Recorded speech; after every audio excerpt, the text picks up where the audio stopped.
You're listening to On Story from Austin Film Festival. I'm your host, Barbara Morgan. This week on On Story, we're joined by veteran television writer Joanna Calo, showrunner of the character-driven dramedy, The Bear. Joanna delves into her experience sharing showrunning duties with creator Christopher Storer and discusses their approach to incorporating real-life events into the show's deeply grounded characters and high-stakes world. As a television veteran, Joanna's writing credits include Bojack Horseman, Hacks, Beef, and today's subject, The Bear. The Bear tells the story of Carmy Berzatto, played by Jeremy Allen White, an award-winning chef who returns home to Chicago in the wake of his estranged brother's suicide to find that he has inherited the family's sandwich shop. Audiences fell in love with the Bear's fast-paced dialogue, anxiety-inducing stakes, and deeply human characters in the show's first season. In season 2, the show's stakes raised even higher as Carmy attempted to open his own fine dining restaurant in Chicago. In today's On Story conversation, Joanna shares her insights surrounding the infamous mid-season episode Fishes, featuring guest star Jamie Lee Curtis, as well as the well-crafted characters of Richie, played by Ebon Moss-Bachrach, and Marcus, played by Lionel Boyce. Clips courtesy of FX. You're technically the showrunner, right? Yes. So can you talk a little bit about what it means for your role in everything from the creation, development, fulfillment of what we see in that 2 seasons? Well, I'm the co-showrunner. Chris and I do it together. My main role is running the writer's room and getting the scripts out. And then once we go into production, Chris is more focused on the directing, and that's because those are the worlds that we come from, you know, and he comes from directing world, I come from writing. And then obviously he's in the writer's room, and then, you know, I've been able to direct as well. So it's like we share in a way that's really particular to us. But, you know, it was a show that he created a world that he had created. And then I came on in the development phase, and it kind of became, I don't know what it is. I mean, honestly, I feel like our show is what it is because every single piece just happened to line up in a certain way. It's like it feels very like magical sometimes that he and I, we just met on a Zoom. It wasn't interesting in any way. I didn't know him. You know, he was just like a guy, and I was like, oh, who's this guy? And then I was like, I really love this world, and there's such like beautiful energy in those early scripts that he had been working on. What I'd like to hear very much is how this show actually got on the air. Yeah. Because how many people in here actually at some point worked in a restaurant, right? So it's such a common thing, right? I do think that part of what was exciting for us was looking at all the media about restaurants that existed already and figuring out what hadn't been done. And it felt like there was a glaring hole, which was an actual real experience. And sort of, you know, there was this cultural idea of chefs as like rock stars. And it's like, that's actually not what their lives are like. And that felt really worthwhile. And I do think that FX got that and was excited about that. And then FX was honestly the most excited about creating a group of characters that you would fall in love with and want to stay with. And I actually thought that was really a really interesting part of the development was as much as you want it to be like stylish or natural or whatever, but like they were like, but we have to love these people and we have to want to see them. We want to come back to them every day. And that has been really inspirational to me as I go and do other things where it's like, ultimately, even if your world is harsh, you have to love the people. Also, like the first season of our show was super pandemic. So we had to do it by ourselves out in the dead of winter in Chicago anyway. So I think it sort of created we have our own culture of the show just because it happened in a strange time. That world is so its own culture anyway. I mean, yes. You know, the way the love-hate relationship of every family at a restaurant, you know, is, I'm going to get out of the way really quickly. Yes. The elephant in the room on the show, which is just sheer anxiety of every character. And sometimes the anxiety that you feel, do you feel anxiety when you watch some of these episodes? Was that intentional? No, I think it's totally intentional because it's absolutely true of that world and our world. I mean, the fact that I think we all feel anxious. And that world is so high pressure that if you're going to tell an honest story about what it's like to work in those kitchens, then it has to feel that way. 12, 10, 36. Fire, 8, Don't 13, fuck with my 36. count. Sorry, 3, Chef. 8, 52, 13, 14. 29, Chef. Why are you serving broken sauces? Why? I get it. You have a short man's complex. You can barely reach over this fucking table, right? Is this why you have the tattoos and your cool little scars and you go out and you take your smoke breaks? It's fun, isn't it? But here's the thing. You're terrible at this. You're no good at it. Go faster, motherfucker. Keep going faster. Why are you so slow? Why are you so fucking slow? Why? You think you're so tough? Yeah. Why don't you say this? Say, yes, chef, I'm so tough. Yes, Chef, I'm so tough. Say, fucking yes, chef, I'm so tough. Yes, Chef, I'm so tough. You are not tough. You are bullshit. You are talentless. Say fucking hands. Hands! You should be dead. I think it's a dream to make people feel things. I'm sorry that sometimes it's bad things, but that's so cool. And I think when you talk to chefs and you hear their stories, and that's a part of our room, which is really special, like they're all like that. It's like all the craziest fucking day every single day. And so if you didn't make the show like that, it wouldn't be true. So you wrote the first couple of episodes together, the two of you, or is that what they ended up being, or did they ended up being sort of the material that the rest of the episodes ultimately, once you brought people on, would be culling from? Chris had written a movie originally, and then when he started to develop it without me, it was like, here's how to turn that movie into a couple of scripts, and then here's all this other cool stuff that could be part of the season. And then sort of the way it goes is you're actually breaking the episodes together. So I'm like, okay, for episode 3, it's this. Episode 4, it's this. And then it's like, oh, that great idea you had, let's make that this one. It's like that work. And then it starts becoming smaller and smaller and smaller, right? So you're like, here's the larger scope of the season. This is too many, get rid of that. We're missing a hole here, or like we're missing an energy burst here, that kind of conversation. But then we did have the room for the actual like breaking of episodes of like what happens at the beginning of episode 3, you know? It is a weird thing with our show where it's like, it's not like any other experience I've ever had where you're literally just staring at a blank page. We almost never have a blank page just because we have so much.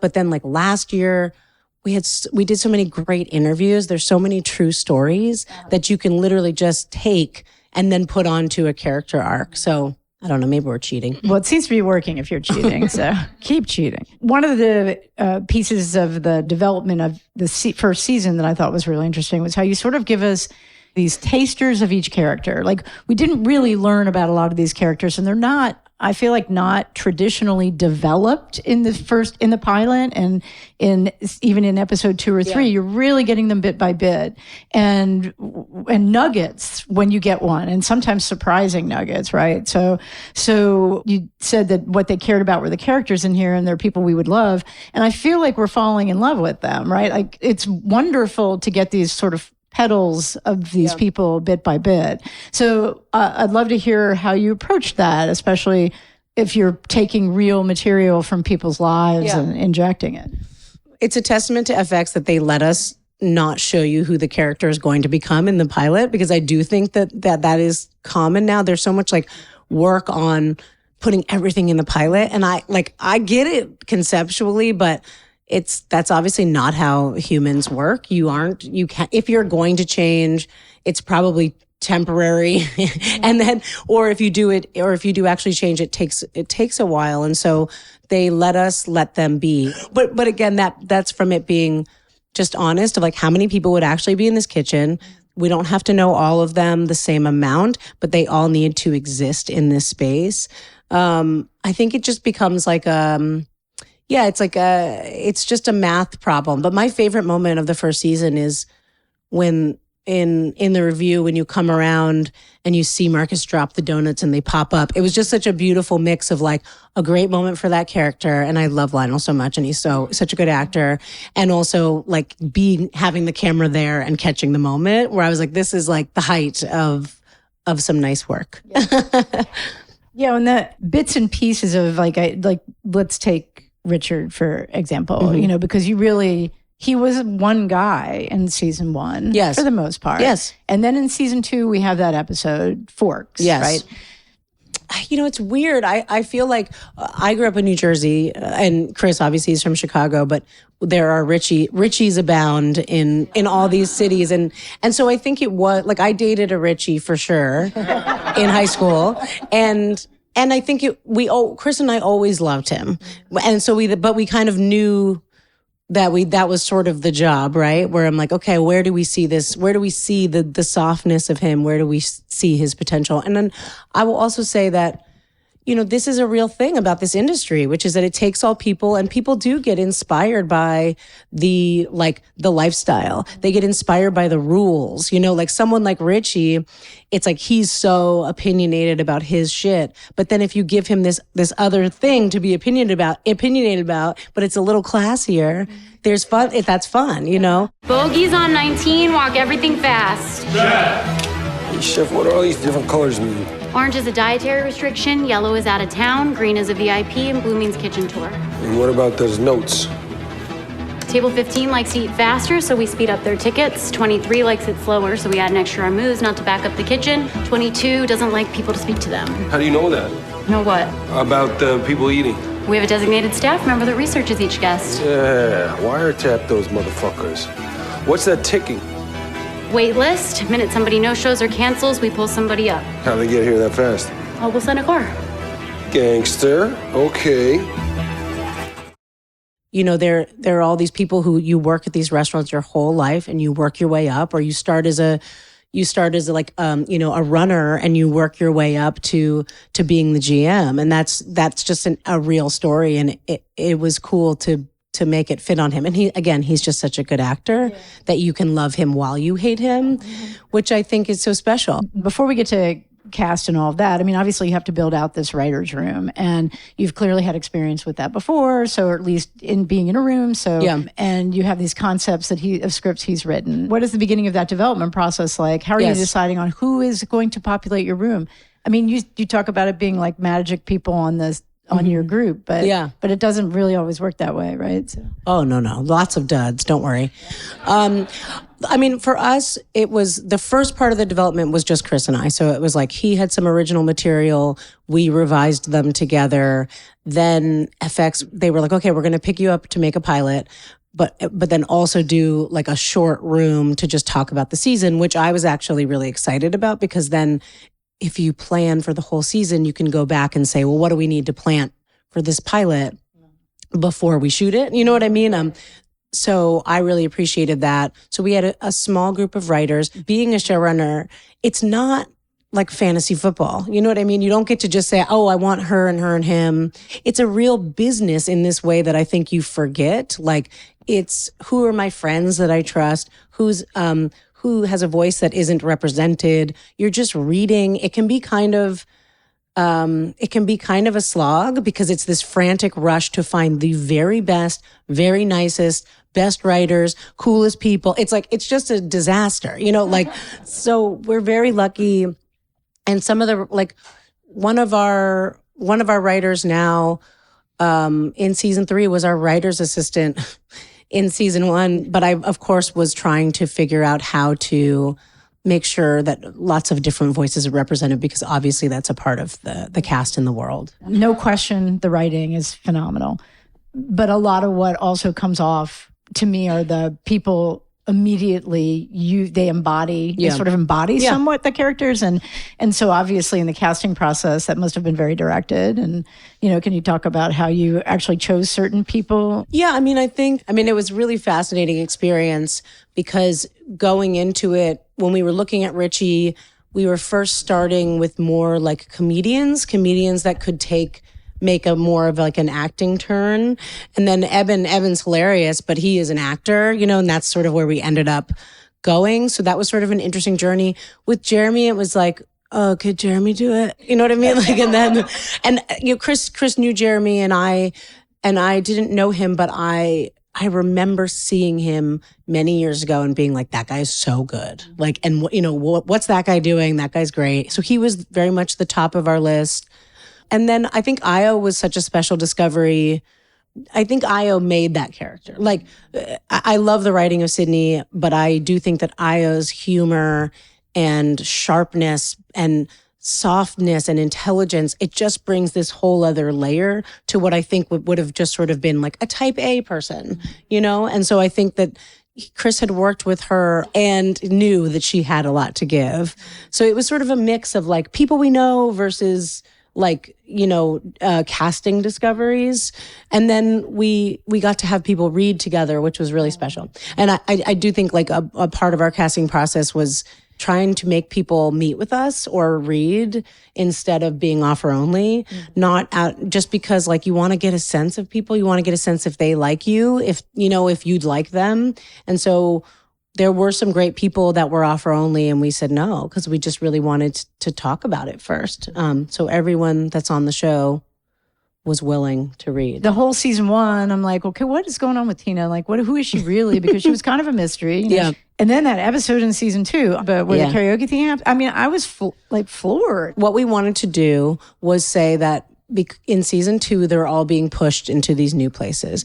And especially for the older characters and for Richie, it's like they've really just been doing things one way. It's really hard when you're older to try to be better. You know, I feel like when, you know, being a director for the first time at 41 or whatever I was, it was really hard to like step in as I was like, well, I'm having to grow, I'm having to learn. And it's easier to learn when you're younger. And so I think what we wanted for that, I think that's in Pop. And it was like, we just knew she was going to have some emotionally vulnerable moment because that's what goes along with that theme. Oh my God. Hi.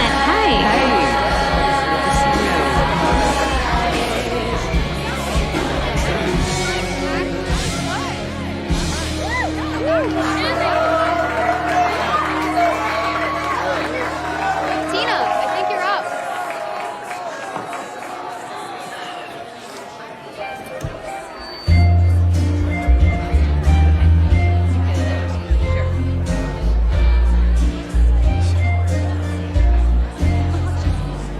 If he brings you happiness, then I wish you all the best.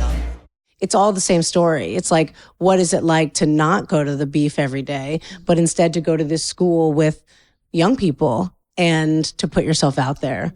And then, yeah, I mean, Chris is such a visual storyteller, and that's something that I've obviously been learning from him. But this way of like, seeing is just always going to be, or for our show, seeing is better than the conversation about it. Okay, so now we're going to fishes, which is, I'm sure you've talked about it too many times. What the hell? This, like, there are certain episodes of this show that they just materialize. Some of these stories are real from Chris's life. And then we had sort of had this conversation about holiday meals and, you know, it was just this thing. We were going to do it season 1 and then we didn't have room. And I think it's so great that we waited to season 2. So again, that's like a weird happy accident. I'll also say like John Bernthal was like our dream cast for anything. Like he was just like on our minds from the beginning. Hey, Mikey. Yeah. You want to say grace? I don't know, cousin. Is this motherfucker gonna cut me off? Depends. Is it a grace we've heard a million times before? Okay. You're living shit out of me earlier. Oh, Did you just throw a fork at me? I did. See, that's the thing, Lacey, because you see what you did, right? You already did that. You remember, you already bitched about the Dutch oven. You see, you did that before. Michael, what are you No, doing? he started it, Uncle Jay. Mike, just... Don't throw fucking forks at people. Don't throw forks at people. It's a rule. It's a rule. It's a rule. Hey, fat. Using your fork. Yeah, I need it, Mike. Okay. I need it. So it was about sort of like overpopulating it. We love that idea of like, how does it make it feel like you're really there? Which is like, you kind of remember your cousin's name. You know what I mean? Like you don't know who everyone is, but you do, but you see them once a year. And there's the one person that isn't from the family. It just became like this sort of fun game of like, how many people can you put in a room? And then everyone's talking at the same time. I mean, it would have felt fake if they weren't all talking at the same time. And people are drinking too much. People have problems. And then also so much of it is built on the food and the insanity that people make this food. I actually think I'd finished the episode before I was trying to figure, I know that actress. So it was finally like, oh my God, is that really Jamie Lee Curtis? I know. You know? She's so cool. And I think with the similar math of Bernthal, where it's like, well, it's their mom. So it has to be someone that punches you in the face when she turns around. I worked all day for them. I worked all day. I know. Everybody really appreciates it too. It's just fucking hard. Why, what's hard? What's hard, Mom? What is it? I make things beautiful for them. And no one makes things beautiful for me. You know, and I guess I could have been like an amazing theater unknown actress. I doesn't have to have been a celebrity, but we definitely had that conversation at a certain point. But 100%, it was just characters. And like, you know, I'm really proud of that episode because it was, I think, just like the best of what we do. And that it was like helping to structure it and then writing it and then writing it together and then Chris rewriting it in those are just the sounds in Chris's head. Like he has that rhythm in his head, but it was all about these big character moments and getting to the car at the end, I think was sort of my dream of like just making sure that feels like this punctuation and really in one episode explaining why all those kids are the way they are was the assignment. The apparition of Mike. Yes. Which I actually think is really could be called an incredible device, but he's so much more, right? Yeah. I mean, Michael is like this imaginary person to some extent. And I think that was something cool that we got to talk about is sort of as an addict, he is sort of unknowable. He has all these different sides to him. You know, like the good is so good. The bad is really bad. The bad is really hidden. It's like, and I love that line in season 1 about like, he was my best friend, but I didn't know him. I think that's very real. And so again, that like, he was an apparition when he was alive too. So I think but like I said, we weren't sure if you were going to see him. I think if you didn't get the absolute best right person for that role, I think it would have been weird. But Bernthal was like, had such the perfect amount of, like you'd recognize him and like that like star quality that I think Michael has. So while they're not the same person at all, there was like a level of like on-screen, like awareness of him and like specialness to him that made him seem like the perfect person. So after the end of season 1, I was sort of like, I had a bit of trepidation just because I thought there's no way they're going to top this, right? Like you just can't do that. So then you tie it, which I think is brilliant, to the opening of this place. This is where we're all going now. We're now all on a journey together. How you were going to show each person and then what experience would tie to what in the process. And that's all, it's complicated. Yes, it is complicated. I will say that basically what I said over and over at the beginning of season 2 was like, well, it's gonna suck and then everyone's gonna hate it. So let's just do whatever we want. Because it's like when you like a show, you're like, well, here's what I would do, or here's what I want to see more of. And we can't make that happen for everyone. So I was like, let's just imagine we're disappointing everyone and just do some of the stuff we forgot to do. And then let's spend more time with our characters, which is all that seemed important to me about being able to do 10. That was like the first part. The other big part of our thinking was you could start season 2 where the restaurant's open.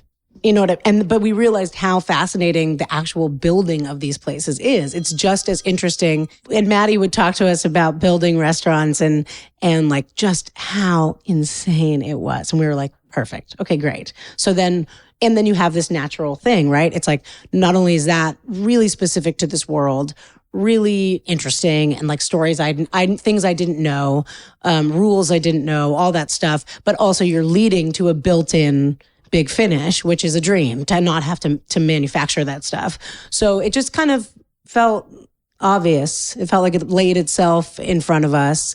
And then, we had just had these ideas about wanting to spend a little more time with Sydney, wanting to spend a little more time with Marcus, and then, and Coco, Chris's sister, it's basically her and Maddie do the food for us, and our food consultants would talk to us about like a day out for a chef. And we had sort of heard that idea in the first season of what it's actually like on your one day off or whatever.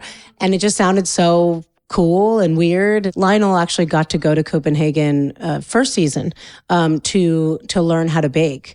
To stage at a bakery. And it was just such a special, crazy experience that we were like, well, let's show people what that is. How'd you get good at this? Honestly, I made a lot of mistakes. That's the secret? Just fuck up? It might be, fuck up. I think as I started early, I got my skill set up really quick, and then started to feel like I was really the best, like at all these really good places, I really was the best cook.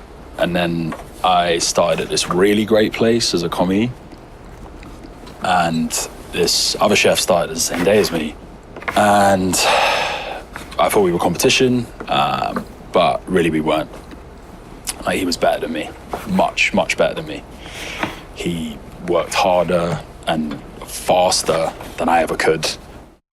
I'm really curious about this episode, about whether anybody at FX said, and I mean, it's FX, so maybe not, but said, that's maybe a little far. So when Carmy and Richard go to the kids' party,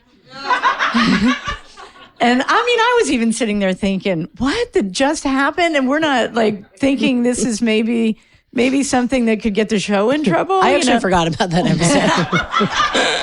I think they liked it because it was more like comedy. Yeah. Like, I think when you didn't know what the show was going to be, you had to see what the show was going to be to understand it. So I think on paper they were like, oh, that's funny, right? And we were like, yes. And so I think they were happy. It is a version of someone's story. I'm not going to admit to any crimes on camera, but things have happened in real life. Okay, so how much real life research are these actors doing to do these jobs that they're stirring and baking? Yeah, we make them learn how to do it. I think so Jeremy gets the most training because he's the most trained. Io really likes, she got a lot of training, but also it's really good for her to train with Jeremy because they encourage each other and are competitive in a fun way. And then Lionel got to go learn how to bake. It's not about the knowledge, it's about the hand movements in a way that's really interesting. I think they are now all really interested in learning on their own, but it was really about the physical embodiment and being able to hand them a real knife and not have them be scared because we really didn't want to do hand models, but it's all them. There have been funny times when guest actors will come and you're like, oh fuck, I forgot. I forgot that they haven't been trained for many months. So that's funny. And then Ebon, we didn't train at all. He went to this weird bar in Chicago where you can smoke cigarettes inside. But he actually bakes bread. He's a very good chef on his own. So it's a very funny, he happens to be a great chef. And we were like, no, none of that. But yes, we try to train them and make them look good. And I think for the most part, they pull it off. We talked a lot about these really great moments with people. But the thing that I think the show does really beautifully with the characters and also the character development is the failure part. Yeah. Is that it sort of embraces each character's failures in addition to those really wonderful moments that they have. And, even Sydney, God, she's so anxious. And, Robert Townsend was the perfect dad for her, right?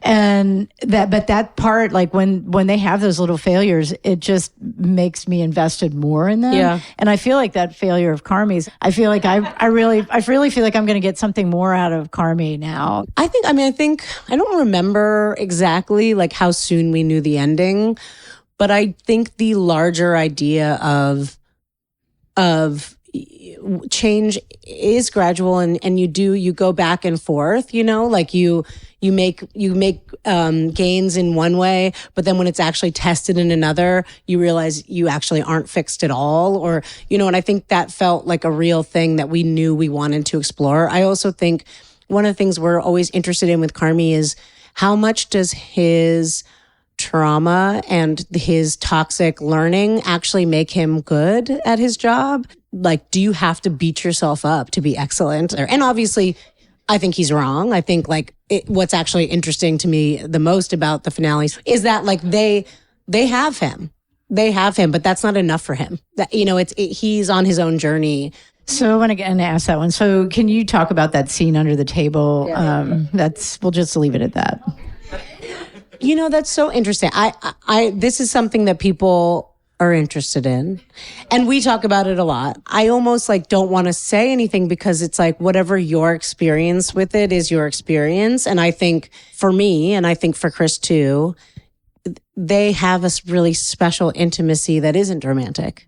And that's really exciting to me. And that's weird. We don't talk about that. We don't talk about it's just this weird thing where it's the person I work with, or even my cousin's husband, who I happen to really connect with. That's not real. But I'm more saying when there's just people and you have these connections, and it doesn't have to be romantic to be really special. And I think for them, it's more about becoming family than about becoming maybe one day in love. But I know that people don't like hearing that. How much has this show, you directing, the way you're getting to write episodes, the way you guys are working as a family sort of team of really feeling like you got this great magic, how much has that added to you personally as your storytelling craft and just growing you for whatever comes next? Yeah. I mean, I think I've grown leaps and bounds. So the directing has been it's such a dream come true, and it's something that I really wanted. And so I think I was always seeing things that way, but I really didn't understand what it was until I did it. But I think it's really broken open my ability to tell stories visually or be thinking about that. It really is such a different job. It's I'm such a writer, and I believe in writers and I believe in writing, and then you get on set and you're well, none of this makes any sense or sounds good, and then you're oh, I guess, whatever. So it's kind of that's been such a great process. I have 2 babies. So it's being able to do it as a team I'm so lucky, and I wouldn't be able to do it. I barely did it as it is. So I think that's really special. But at the end of the day, you have to try to keep finding your own voice and finding out who your own voice is at every step. I think I would hate to come out of The Bear and only be able to write The Bear, but I try to take what's great about it with me as I go forward. On Story is brought to you in part by the Alice Kleberg Reynolds Foundation, a Texas family providing innovative funding since 1979, and by Bogle Family Vineyards, 6th-generation farmers and 3rd-generation winemakers based in Clarksburg, California, makers of sustainably grown wines that are a reflection of their family values since 1968. This project is supported in part by the Texas Commission on the Arts and the National Endowment for the Arts on the web at arts.gov. On Story is brought to you in part by Too Far Media. Discover a multimedia storytelling experience that combines book, music, art, animation, and video. On Story is brought to you in part by Final Draft, industry standard screenwriting software. Find out more information about Final Draft at finaldraft.com. The show is produced by myself, Barbara Morgan. Editing help from Travis Neely and Travis Kennedy Sound. Music is by Brian Ramos. Production assistance comes from the Sound Lab, Travis Kennedy Sound, and KUT 90.5 in Austin. Go to austinfilmfestival.com to find out more about Austin Film Festival and Conference each October.